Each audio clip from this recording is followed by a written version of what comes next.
Hai, Assalamualaikum dan salam Malaysia Madani. Hari ini kami akan membincangkan produk kami yang bernama Biogas Generator.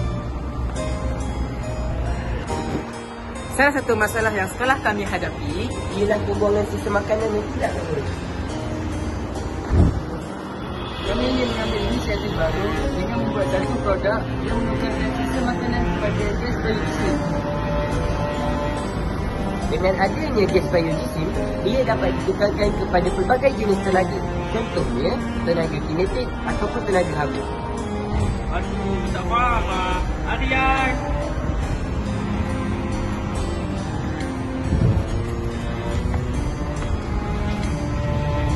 Hai, saya Adam Farid.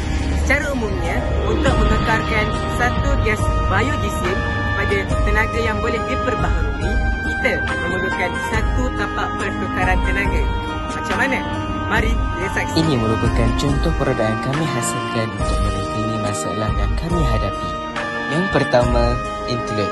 Internet berfungsi untuk bahan biodiesel seperti sisa makanan atau pertanian dimasukkan melalui corong internet. Bahan ini diproses untuk menghasilkan biogas.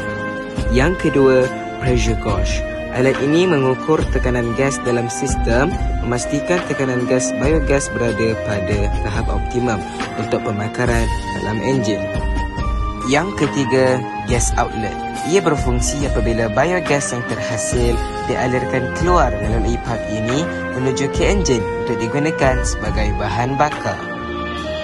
Yang keempat, electric generator. Sebelum sampai ke komponen ini, biogas dibakar dalam enjin untuk menghasilkan tenaga mekanikal. Enjin berfungsi sebagai penggerak utama yang memacu generator elektrik. Kemudian, generator ini ditenagai oleh enjin. Ia menukarkan tenaga mekanikal daripada enjin kepada tenaga elektrik yang boleh digunakan untuk rumah, ladang dan di sekolah. Yang terakhir, tenaga elektrik. Ia merupakan hasil akhir daripada proses ini dan ia boleh disalurkan untuk pelbagai kegunaan. Kesimpulannya, biomass generator wajarlah ada di setiap sekolah agar masalah isu pembuangan sisa makanan yang tidak teratur dapat direntangi bersama. Terima kasih kerana mendengar. Terima kasih kerana memberi perhatian. Terima kasih kerana melihat. Harap anda faham. Sekian, terima kasih.